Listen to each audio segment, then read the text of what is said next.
Welcome to the Power of Music podcast, brought to you by JM International. Get ready to explore conversations with those making a difference through music.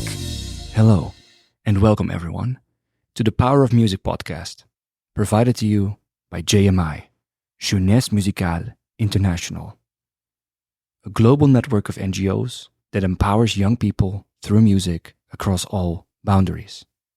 Today, we are recording from the Future Music Forum in Barcelona, Spain, in a series recorded during this amazing conference. My name is Ricardo, and I'll be your host. And for this episode, I am joined by Rosana Corbacho. She's a clinical and humanistic psychologist specialized in the music industry.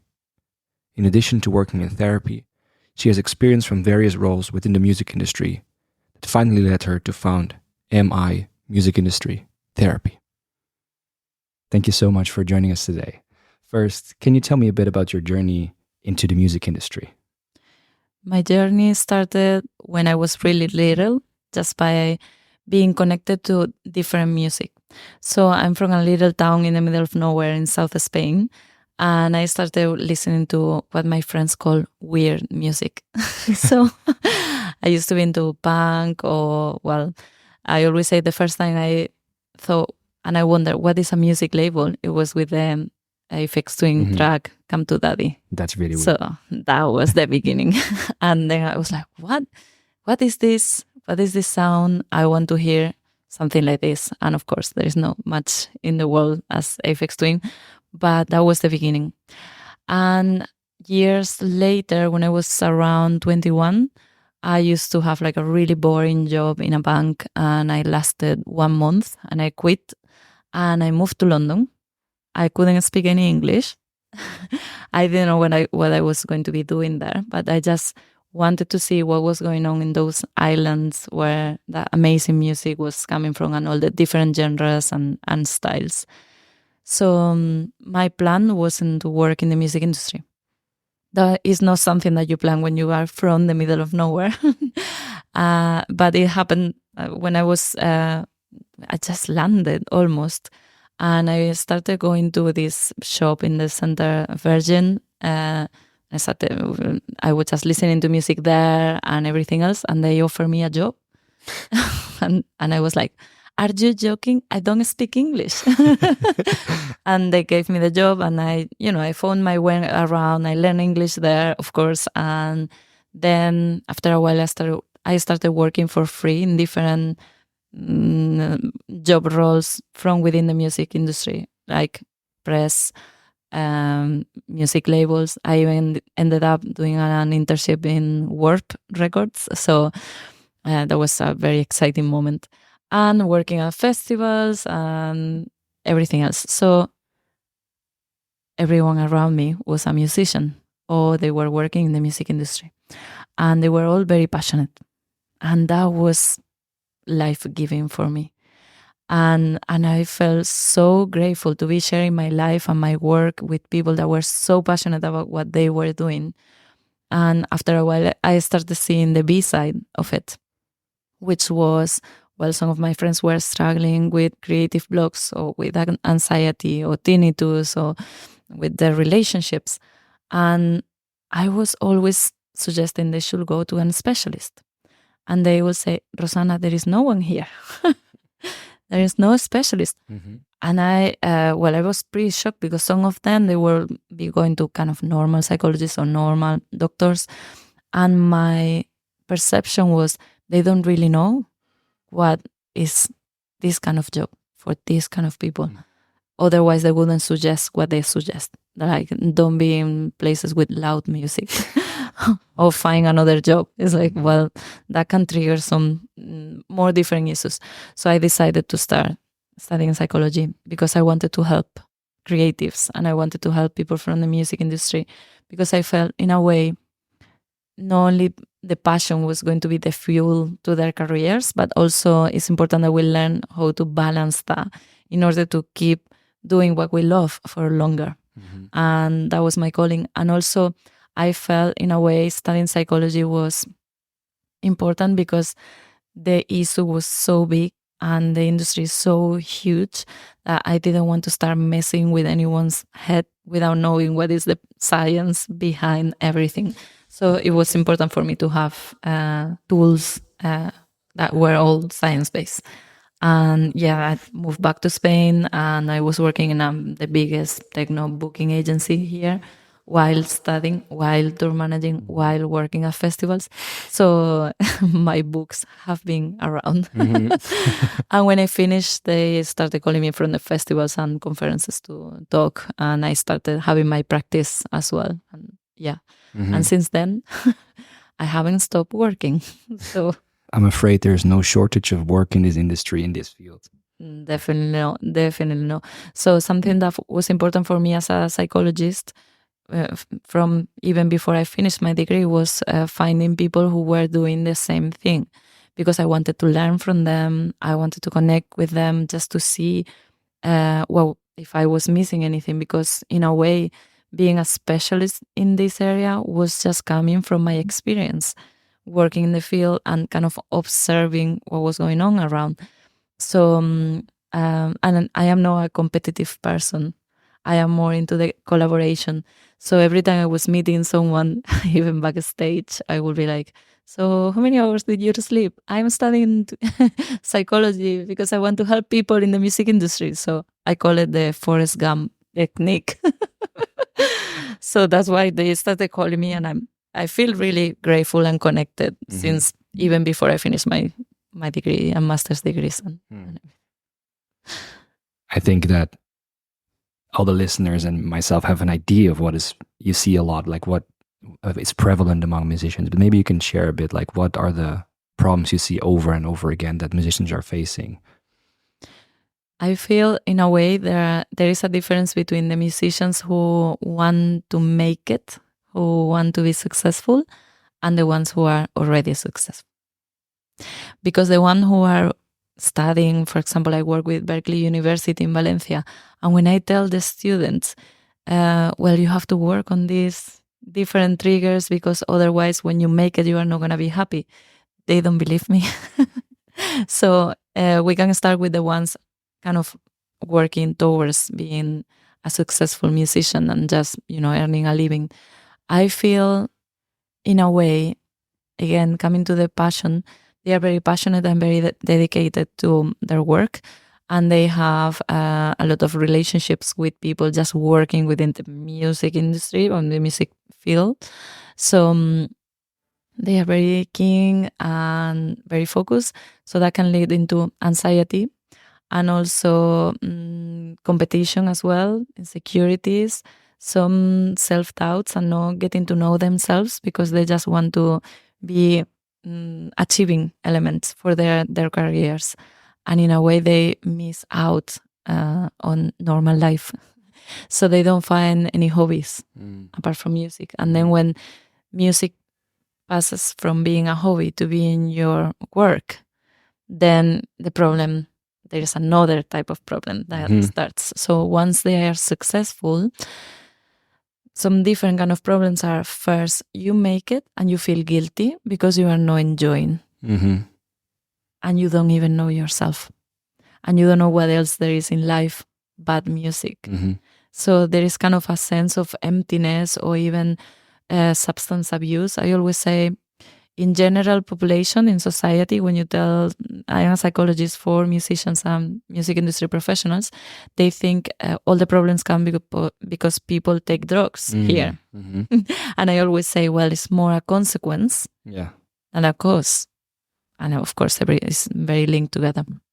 But in order to feel more, in order to feel the hit that they thought they were going to get when they became successful, they just push themselves to the next chapter, the next step, what else? And then they don't know how to set up boundaries or to listen to their own boundaries.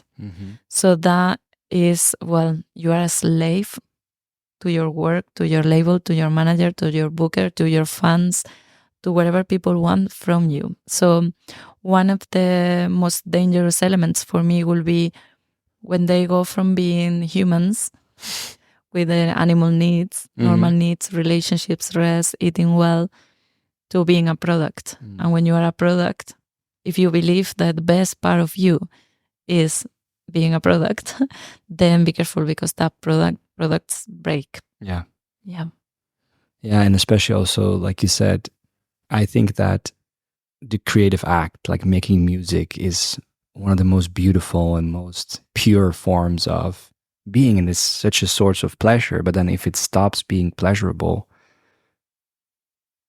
that loses all of its power as well, talking about the power of music. And I actually have talked recently to a lot of classical musicians, very different field, and classical musicians even say, yeah, I can't anymore go to a concert and enjoy because I'm only listening to my instrument and just kind of like, like just from a technical perspective. And I'm like, okay, but where is the, just the pure enjoyment of this beautiful, beautiful art form?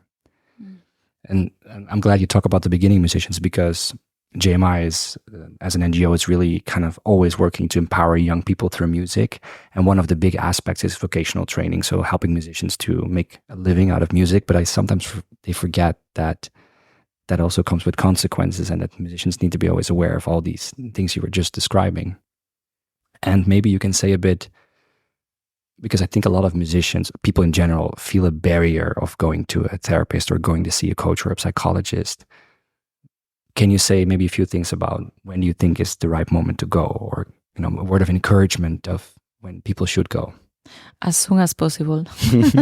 That's now. Now. Well, some signs that indicate that you should seek some help is whenever you feel a symptom or some issue, some difficulty that is affecting your normal life. That is your relationships, your sleep, your eating habits, or even you are changing your substance use, and it can become an abuse. And then when you start like worrying too much, or having like this kind of spinning thoughts, ruminative thoughts that we say in psychology, and if you have also some signs of depression, that will be lack of motivation, or just being really exhausted, or you don't enjoy the things that you used to enjoy. And one of the problems with having a career in music is that if anything happens to you that is traumatic or is difficult, or you are having some self-doubts about the growth in your career, well, it's difficult to get away from the stressors. It's difficult to kind of take a break, because everyone around you is going to be talking about music. Everyone around you is going to be asking you about your next album or concert or whatever. And if you are struggling with having, I don't know, stage fright, or you have a creative block, or you have post-traumatic stress disorder, then everything around you is going to be really triggering. So apart from going to therapy, of course, we have to do that, it's also good to name and identify who are those people around you that love you for who you are, for your values, for your identity, for your core, and not just for what you do for a living or how successful you are. And make space for them, for the significant relationships, because even when it comes to working with stress, chronic stress needs a different approach. It's not like short-term stress, we can do some breathing exercises and it's sorted, or we can go for a walk, or I don't know, go on holidays.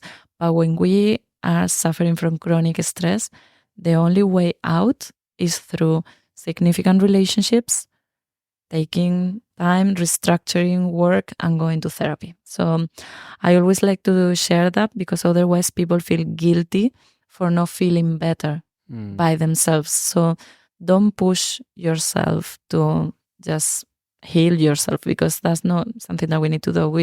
We are social animals. We are supporting each other, and someone that is going to help you professionally or even around you, that's going to be good for them as well. So you are not a burden if you are open up about being vulnerable. Yeah, that's beautiful. And as someone who has, unfortunately, or maybe fortunately in a way, experienced a burnout myself, I was lucky enough to be in a situation where, through the burnout in a kind of not nice way, I also lost my job at the same time. So I was kind of forced to make a decision to move back to my mom, which I did basically in 1 or 2 days.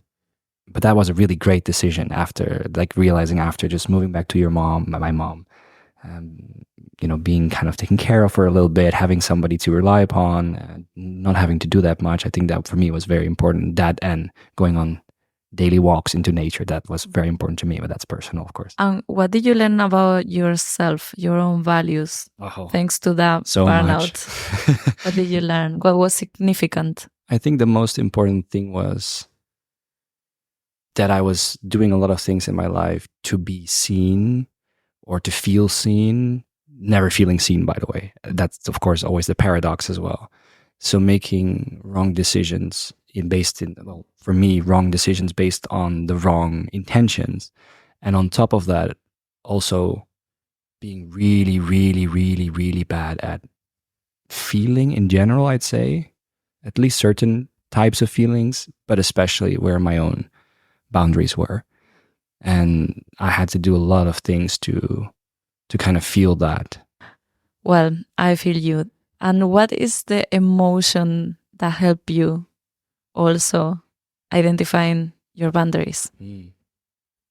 Like my most strongly felt emotion is shame. So I feel shame quite often, but I think that's a kind of layered one that's actually lays on top of me feeling very rejected very easily and very sad and lonely sometimes. And to be able to kind of allow myself to feel lonely and to feel rejected has taken away a lot of the rejection, actually, and has made me feel much better, and has also made me realize how sad I was as a person, very sad. And by just acknowledging that and kind of going through that for quite a lot of time, and I've done a lot of therapy and a lot of different kind of things, did really make me reconnect with how happy I was as well. Could be, potentially. Wow, that's fascinating. And in a way, shame is anger that goes towards yourself. So learning as well for the listeners to identify and just name and feel the anger is the best way to tell where is my boundary. Yeah. When I feel angry or tense or even rage. And being able to name it, it makes more space for yourself. Yeah. So it's a journey. I mean, embarking in the getting to know your emotions and your feelings is kind of going from numbers and lines and plans and the future and nothing real to the inner world that is more about colors. It's colors, all those colors that are there, and they are connecting you with the body and with other people, and actually it's what makes life great. Have you seen kind of change now with COVID, that there is a more awareness for the mental health space? I mean, I've seen that. If that's something you observed as well. I have observed it, but I have also observed how, well, most of my new clients are coming with burnouts. Yeah. So in a way, I feel we are still suffering the consequences of this worldwide traumatic experience. When we jump back into the work and we make decisions from fear, I think that triggers, well, the whole anxiety system and everything else. So it's not very solid or growthful. And then it can lead into stress, chronic stress, burnout, anxiety, substance abuse, and else. But what I have experienced in the last few years is that in the beginning, the clients that were coming to my clinic, they will be coming after hitting rock bottom a few times with different and multiple diagnoses, suffering and struggling for years, and kind of the last straw. This is the last straw. And it could be from stage fright or different symptoms. But now they are coming sooner. That's good.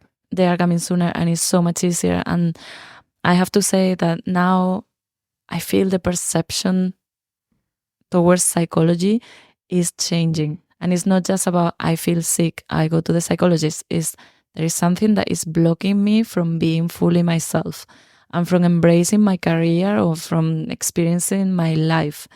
So I want to share this with someone. So creating a space, having a space that is unconditional, just for you, where you are going to feel seen, like you were saying before, and where you can just explore that inner world and put some words into what is already happening. I often say to my clients and to my patients, when you go to therapy, you are not going to learn new things because you want to be more perfect. It's more about unfolding the potential that you already have, and kind of naming the coping mechanisms that have led you into, well, whatever mess you are in Yeah. at the moment. But it's just about becoming more yourself. And here, being at Future Music Forum, there's an entire day, well, they call it here Holistic Day, which is all about mental health and well-being. And I think it's amazing. How do you perceive such a one full day on a 3-day conference, or half a day in a 2.5-day conference? What does that do to you? Well, I feel extremely grateful that this is happening, and that is welcome, because in the beginning, when I started talking at festivals, I mean, I have to say, I have always been called.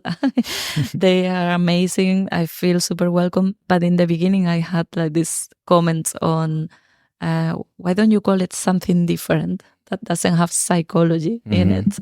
And now we can even talk about how to prevent suicide or how to hold difficult conversations, and people are more open. And I don't know when was the last time that someone said, oh, no, we don't want to name it psychology. We want you here, but call it something different. But now it's like, no, psychology, techniques, be free. So yeah, creativity is welcome. If you could give one piece of advice toward the young musicians listening, or the musicians listening, or even the cultural organizers who also often, within the same kind of sphere have to kind of same experiences, in my opinion, that it's really rough sometimes, what would that one piece of advice be? It will be less connect with the motivation behind having a career in the music industry, and create a space where our core values can grow and where people can find balance as well. And we have to individually take responsibility for our own self-care, but as a collective, anything that we do, anything that we improve in this industry has like a speaker for the rest of society. So it's a big mission. If we change our patterns, if we speak out, if we share about how some changes can be improve the whole collective and the whole industry, we can make a difference in society in general. Yeah. And I do feel there's more and more artists speaking up. I was very happy when Hardwell, the DJ, for people that don't know him, stopped touring very clearly because of mental health reasons. And now I see that there's more and more, like Stromae just stopped touring because of that. And I think it's happening, but not enough. If people want to, if people want to connect with you because they want you as a therapist, or they just want to connect with you in any other way, want to follow your work, where can they find you? Well, they can find me LinkedIn. My website is called mitherapy.net, and I'm Rosana Corbacho. They can find me anywhere. They can write to me, and even if it's for connecting with me directly, or if I can put them in touch with someone in their area or finding organizations, I'll be happy to help. Is there a collective, or is there multiple organizations of psychologists or therapists within the music industry? I belong to different groups, and I only work with people that I feel are making a difference. And one of them is MITC, Music Industry Therapist Collective, and we just launched a book called The Touring and Mental Health Manual, and it's the first one of this sort, and I highly recommend that people buy it. We are a collective of psychologists and therapists based in the States, London, one in Germany, and me in Spain. And yeah, they can contact, if they need referrals as well, they can contact directly Tamsin or the team, and they'll lead it. And I also work with Amber Health, which is based in the States and Canada, and we provide support to touring crew and touring musicians.